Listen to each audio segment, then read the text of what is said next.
بسم الله الرحمن الرحيم، والصلاة والسلام على أشرف المرسلين سيدنا محمد صلى الله عليه وسلم النبي الأمين وعلى آله وصحبه أجمعين.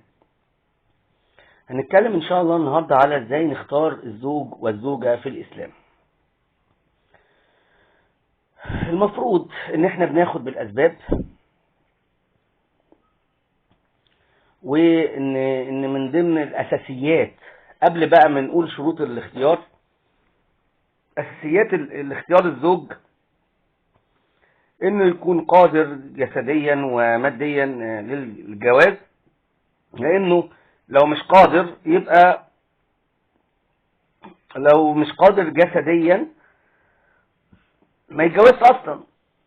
طب لو مش قادر ماليا، قادر ماليا لدرجة إيه يا جماعة؟ ما على حسب برضه.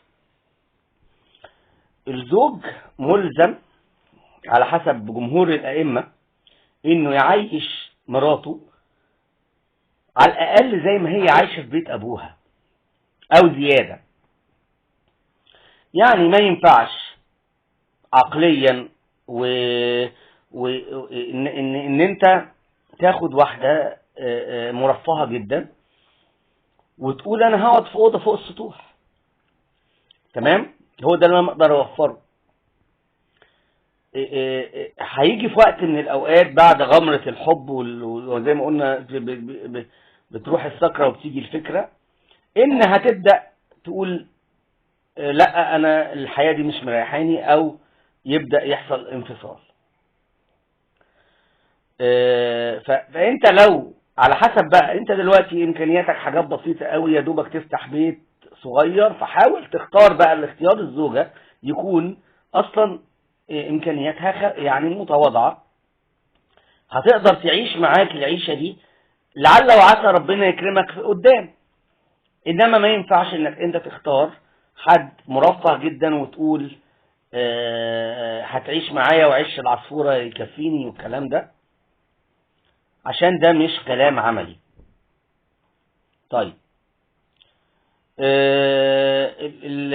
فانت لو عندك القدرة المادية الخفيفة تختار على قد امكانياتك. انت عندك قدرة مادية كويسة تقدر بقى تختار اللي انت عايزه على حسب القبول طبعا والحاجات التانية.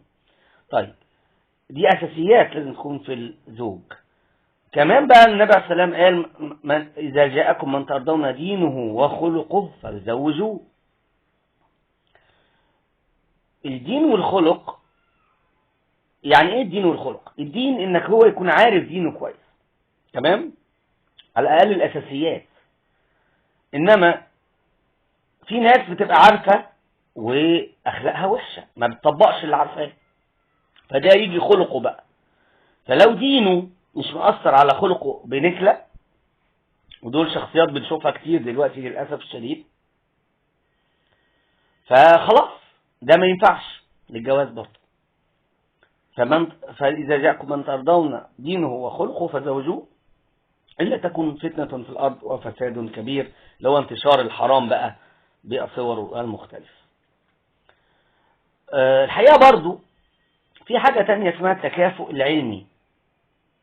يعني الأفضل إنك أنت لو مؤهل عالي تحاول تاخد حد برضو مؤهل عالي، مش شرط نفس التخصص ولكن مؤهل عالي برضو، عشان يبقى فيه حوار مشترك تقدر تدور بينك وبينها او بينك وبينه، وما يبقاش فيه يعني تكبر او معايرة قدام. طيب بالنسبة لاختيار الزوجة بقى، في حديث طبعا مشهور عن النبي عليه السلام تنكح المرأة الأربع: لمالها ولجمالها ولحسبها ونسبها ولدينها فاصفر بذات الدين تربت يداك. يعني فوز بذات الدين، ربنا هيبارك لك فيها. طبعا ذات الدين دي ما فيش مانع ان يبقى ليها برضو جمال، وان يبقى برضو ليها نسب، او يبقى ليها برضو مال، مفيش مشكلة. هو في الاخر لكن انت تبقى الاساس اللي انت واخد عليه رقم واحد الدين. لان اللي عارف دينه يا جماعة، اللي عارف دينه ممكن يتنازل عن حاجات كتير عشان خاطر الدين ويراعي ربنا فيك. اللي مش عارف دينه في منتهى الصعوبة، اللي ما ترباش على دين في منتهى الصعوبة انه يتحسن مع الوقت. طبعا في بعض الستات فيهم كل ده مع بعض، ودي حاجة جميلة جدا، وفي بعض الستات فيها حاجة او اتنين، لكن اهم حاجة واغلى حاجة اللي النبي عليه السلام بيوصينا عليها هو ذات الدين، اللي عارفة الدين وبتطبقه. برضو ممكن يبقى حد عارف الدين وما لوش علاقة بيه خالص، ما بيطبقوش خالص، بس ده افضل من مش عارف. على فكرة اللي مش عارف ده عمره ما هيعرف قدام، لكن اللي عارف وما بيطبقش ممكن يبقى فيه رجاء قدام. طيب، هل بعد ما قلنا الشروط دي كلها والاحاديث والكلام ده، هل ده يضمن لك نجاح الجوازة؟ لا. الجواز يا جماعة مهم جدا، فيه توفيق ربنا سبحانه وتعالى، وتوفيق ربنا سبحانه وتعالى ما بيديهوش غير اللي يستاهله، وغير اللي ليه علاقة بيه، وغير القريب منه.